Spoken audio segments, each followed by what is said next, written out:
महाशिवरात्रि की पावन कथा आज हम आपको सुनाने जा रहे। महाशिवरात्रि की एक दिव्य और पावन कथा। महाशिवरात्रि केवल एक पर्व नहीं बल्कि यह आत्मा और परमात्मा के मिलन की रात है। प्राचीन काल में माता पार्वती ने भगवान शिव को पति रूप में पाने के लिए हिमालय में कठोर तपस्या की। उन्होंने वर्षों तक अन्न और जल त्याग दिया। उनकी भक्ति से प्रसन्न होकर महाशिवरात्रि की रात्रि भगवान शिव प्रकट हुए और माता पार्वती को अपनी अर्धांगिनी स्वीकार किया। इसी कारण इस दिन को डोट शिव पार्वती विवाह की रात कहा जाता है। एक बार ब्रह्मा जी और विष्णु जी के बीच श्रेष्ठता को लेकर विवाद हुआ। तभी एक अनंत अग्निस्तंभ प्रकट हुआ। दोनों देवता उसका आदि और अंत खोजने लगे पर असफल रहे। तभी भगवान शिव प्रकट हुए और बोले, जिसका न आरंभ है न अंत वही सत्य है। उसी अनंत रूप को शिवलिंग कहा गया। महाशिवरात्रि की रात्रि का विशेष महत्व है। इस रात देवता भी जागते हैं। जो भक्त जागरण करता है, व्रत रखता है और ओम नमः शिवाय का जाप करता है, उसके सारे कष्ट दूर हो जाते हैं। भगवान शिव भाव के भूखे हैं। एक गरीब शिकारी अनजाने में शिवलिंग पर बेलपत्र अर्पित करता रहा और उसी भक्ति से उसे मोक्ष प्राप्त हुआ। इससे हमें सीख मिलती है कि भोलेनाथ दिखावा नहीं, सच्चा मन देखते हैं। महाशिवरात्रि हमें सिखाती है, अहंकार छोड़ो, भक्ति अपनाओ और सत्य के मार्ग पर चलो।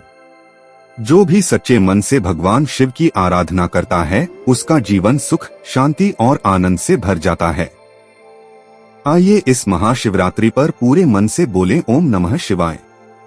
हर हर महादेव। महाशिवरात्रि की पावन कथा आज हम आपको सुनाने जा रहे। महाशिवरात्रि की एक दिव्य और पावन कथा। महाशिवरात्रि केवल एक पर्व नहीं बल्कि यह आत्मा और परमात्मा के मिलन की रात है। प्राचीन काल में माता पार्वती ने भगवान शिव को पति रूप में पाने के लिए हिमालय में कठोर तपस्या की। उन्होंने वर्षों तक अन्न और जल त्याग दिया। उनकी भक्ति से प्रसन्न होकर महाशिवरात्रि की रात्रि भगवान शिव प्रकट हुए और माता पार्वती को अपनी अर्धांगिनी स्वीकार किया। इसी कारण इस दिन को डोट शिव पार्वती विवाह की रात कहा जाता है। एक बार ब्रह्मा जी और विष्णु जी के बीच श्रेष्ठता को लेकर विवाद हुआ। तभी एक अनंत अग्निस्तंभ प्रकट हुआ। दोनों देवता उसका आदि और अंत खोजने लगे पर असफल रहे। तभी भगवान शिव प्रकट हुए और बोले, जिसका न आरंभ है न अंत वही सत्य है। उसी अनंत रूप को शिवलिंग कहा गया। महाशिवरात्रि की रात्रि का विशेष महत्व है। इस रात देवता भी जागते हैं।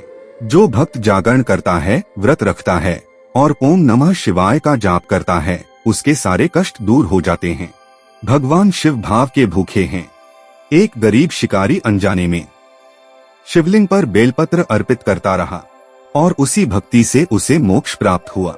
इससे हमें सीख मिलती है कि भोलेनाथ दिखावा नहीं, सच्चा मन देखते हैं। महाशिवरात्रि हमें सिखाती है, अहंकार छोड़ो, भक्ति अपनाओ और सत्य के मार्ग पर चलो। जो भी सच्चे मन से भगवान शिव की आराधना करता है, उसका जीवन सुख, शांति और आनंद से भर जाता है। आइए इस महाशिवरात्रि पर पूरे मन से बोलें ओम नमः शिवाय। हर हर महादेव।